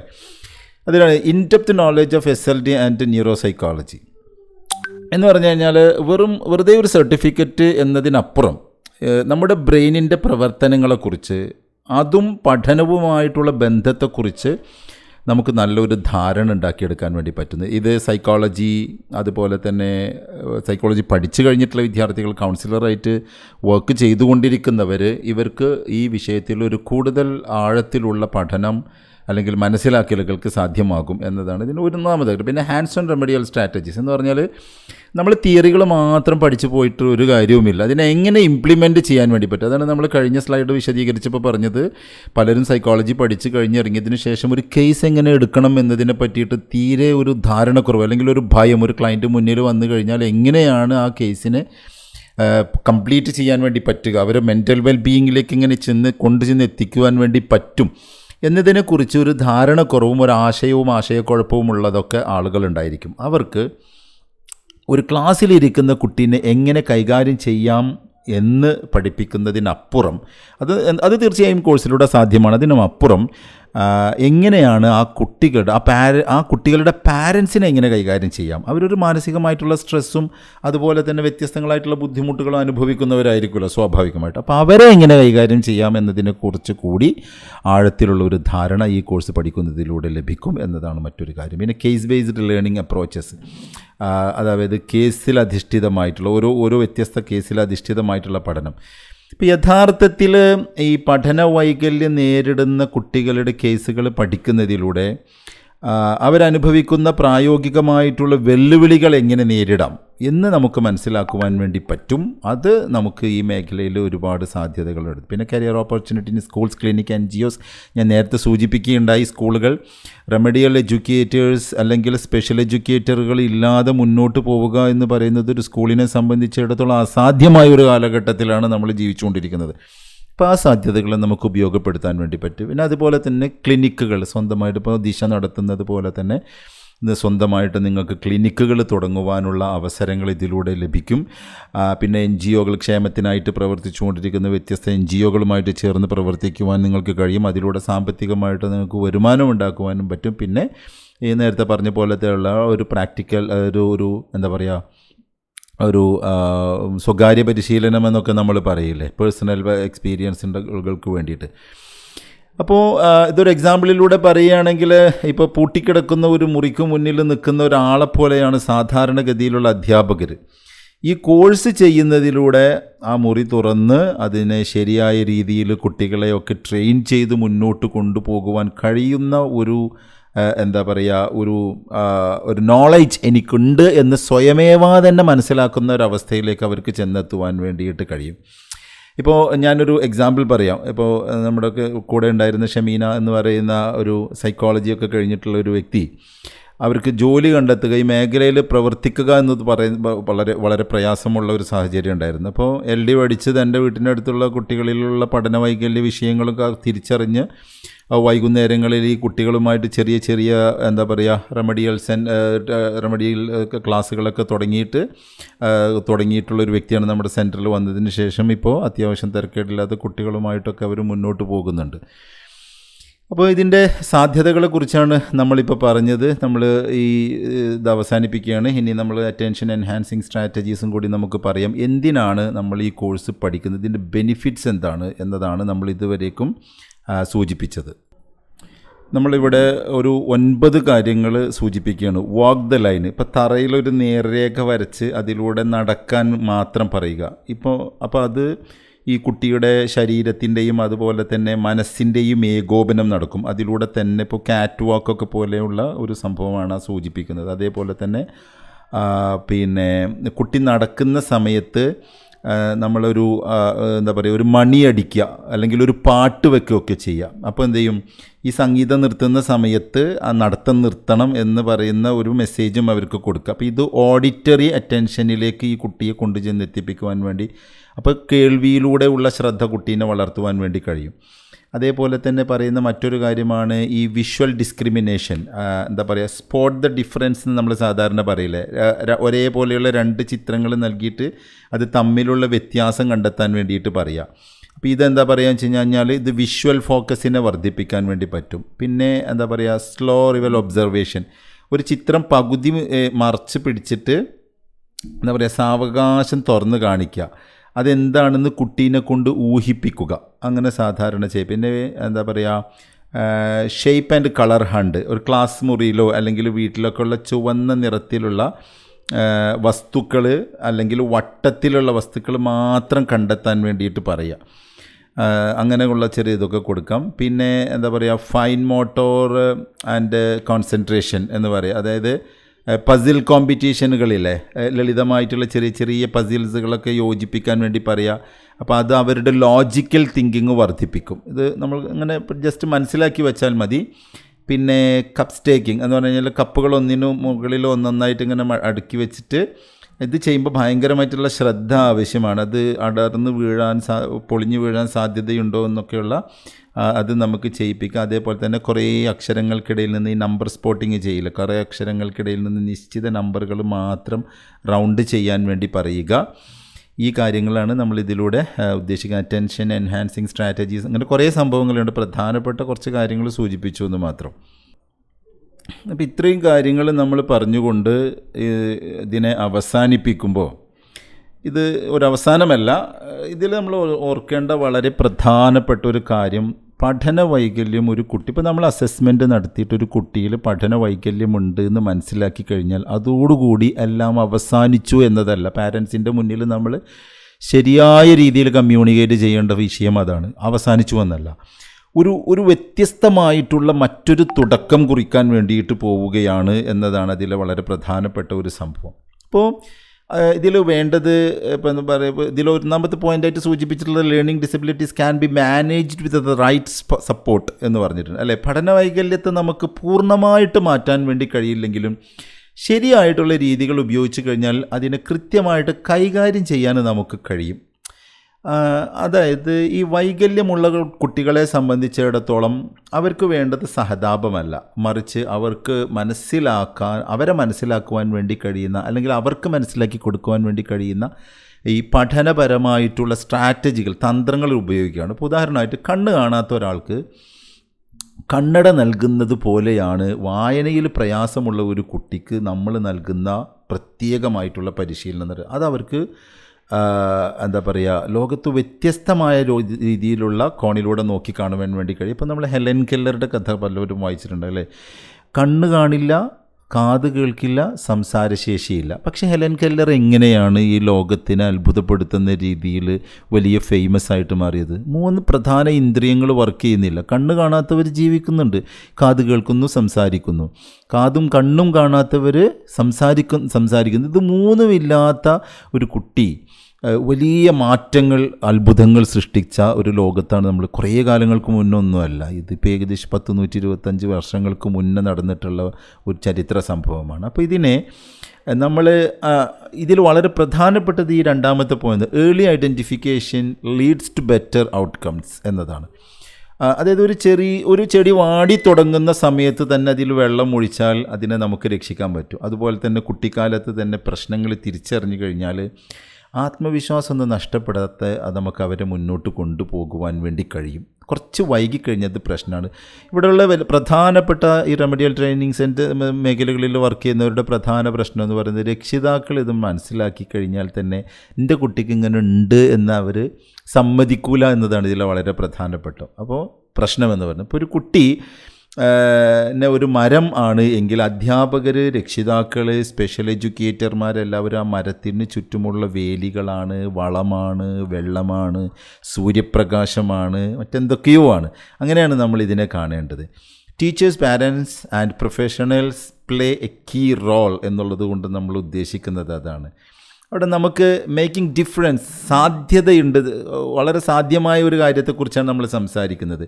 അപ്പോൾ ഈ ഇത്തരത്തിലുള്ള ഒരു കോഴ്സ് പൂർത്തീകരിക്കപ്പെട്ട് കഴിഞ്ഞാൽ നിങ്ങളൊരു കേവലം ഒരു ട്രെയിനർ മാത്രമല്ല, മറിച്ച് ആയിരക്കണക്കിന് കുട്ടികൾ തങ്ങളുടെ സ്വപ്നങ്ങൾ എത്തിപ്പിടിക്കാൻ പറ്റുന്ന ഒരു സഹായിയായി മാറുകയാണ് നിങ്ങൾ ചെയ്യുന്നത് എന്നതാണ് അതിലെ പ്രധാനപ്പെട്ട ഒരു സംഭവം എന്ന് പറയുന്നത്. അതിനെ നമുക്കൊരു കഥയിലൂടെ നിർവചിക്കാൻ വേണ്ടി കഴിയുമെന്ന് പറഞ്ഞാൽ, ഒരു കടൽക്കരയിൽ ഒരിക്കൽ ഒരു വലിയ തിരമാല ഉണ്ടായിട്ട് കുറേ മത്സ്യങ്ങൾ കരയിലേക്ക് വന്നു. കുറേ മത്സ്യങ്ങളുണ്ട്. അപ്പോൾ ഒരു ബാലൻ നിന്നിട്ട് ഓരോന്നിനായിട്ട് ഇതിനിങ്ങനെ കടലിലേക്ക് എറിഞ്ഞുകൊണ്ടിരിക്കുകയാണ്. അപ്പോൾ അതിനെ കണ്ടുകൊണ്ടിരിക്കുന്ന ഒരു വ്യക്തി ചോദിച്ചു, നീ ഇങ്ങനെ ഓരോന്നിനും എടുത്ത് എറിഞ്ഞിട്ട് എന്താ കാര്യം, കുറേ മത്സ്യങ്ങളുണ്ടല്ലോ. അപ്പോൾ തിരിച്ചു പറയുന്നുണ്ട്, എന്താണ്, ഈ ഇത്രയും കൂട്ടത്തിനിടയിൽ എനിക്ക് ഇത്രയും പേരെയെങ്കിലും രക്ഷപ്പെടുത്തുവാൻ വേണ്ടി കഴിയുന്നല്ലോ എന്ന ആശ്വാസമാണ് എനിക്ക് സന്തോഷം നൽകുന്നത് എന്ന് ആ കുട്ടി തിരിച്ചു പറയുന്നുണ്ട്. അപ്പോൾ ദിസ് ഈസ് വെരി എന്താ പറയുക, ഡിഫറൻ്റായിട്ട് ചിന്തിക്കുക എന്നതാണ് ഇതിലെ വളരെ പ്രധാനപ്പെട്ട കാര്യം. നല്ല ക്ഷമ ആവശ്യമുള്ളൊരു ഫീൽഡാണ്. സാധ്യതകളുടെ വലിയ ലോകം നമ്മുടെ മുന്നിൽ തുറന്നു തരുന്ന ഒരു മേഖല കൂടിയാണ് ഇത് എന്നാണ് ഫൈനലായിട്ട് പറയാനുള്ളത്. തീർച്ചയായിട്ടും ഇതുമായി ബന്ധപ്പെട്ട ചില കോഴ്സ് വിവരങ്ങൾ കൂടി പറഞ്ഞുകൊണ്ട് നമുക്ക് ഈ സെഷൻ അവസാനിപ്പിക്കാം. ഈ മേഖലയിൽ പഠനം ആഗ്രഹിക്കുന്നവർക്കായി നമ്മളൊരു പുതിയ കോഴ്സ് സ്റ്റാർട്ട് ചെയ്യുന്നുണ്ട് ഈ മാസം അവസാനത്തിൽ.